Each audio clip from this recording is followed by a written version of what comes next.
বৈষম্য বিরোধী ছাত্র আন্দোলনের সময় নারায়ণগঞ্জের আবুল হাসান নামের এক তরুণকে হত্যার অভিযোগে সাবেক প্রধানমন্ত্রী শেখ হাসিনা, আওয়ামী লীগের সাধারণ সম্পাদক ওবায়দুল কাদের, সাবেক সংসদ সদস্য শামীম ওসমান সহ ৪৮ জনের বিরুদ্ধে মামলা করা হয়েছে।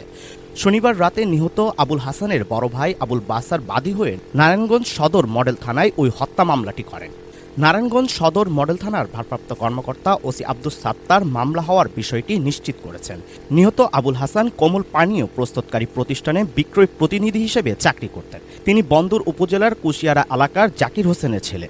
মামলার অপর আসামিরা হলেন সাবেক পররাষ্ট্রমন্ত্রী হাসান মাহমুদ, সাবেক স্বরাষ্ট্রমন্ত্রী আসাদুজ্জামান খান, সাবেক তথ্য ও প্রযুক্তি বিষয়ক প্রতিমন্ত্রী জুনায়েদ আহমেদ, সাবেক জাতীয় পার্টির দলীয় সংসদ সদস্য সেলিম ওসমান, তার ভাতিজা আজমেরি ওসমান, অয়ন ওসমান, শামী ওসমানের শ্যালক তানবীর আহমেদ, নারায়ণগঞ্জ সিটি কর্পোরেশনের প্যানেল মেয়র ও আওয়ামী লীগ নেতা আব্দুল করিম সহ এজাহার নামীয় ৪৮ জনের নাম উল্লেখ করে অজ্ঞাত আরও ১.৫ থেকে ২ শতাধিক ব্যক্তিকে আসামি করে মামলাটি করা হয়। মামলার এজাহারে বাদী অভিযোগ করেন ৫ আগস্ট বেলা ২:৩০টার দিকে শহরের মিশনপাড়া এলাকায় মামলার বাদীর ভাই আবুল হাসানকে সাবেক প্রধানমন্ত্রী শেখ হাসিনা সহ অপরাপর আসামির নির্দেশে শামীম ওসমানের ছেলে অয়ন ওসমান তাকে গুলি করে হত্যা করেন। ৫ আগস্ট প্রধানমন্ত্রী শেখ হাসিনার পদত্যাগ ঘোষণার কয়েক ঘণ্টা আগে শহরের মিশনপাড়া এলাকায় গুলিবিদ্ধ হন আবুল হাসান।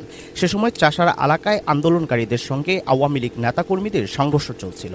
ওই সময় গুলিবিদ্ধ হন আবুল হাসান। তাকে উদ্ধার করে ঢাকা মেডিকেল কলেজ হাসপাতালে নেওয়া হয়।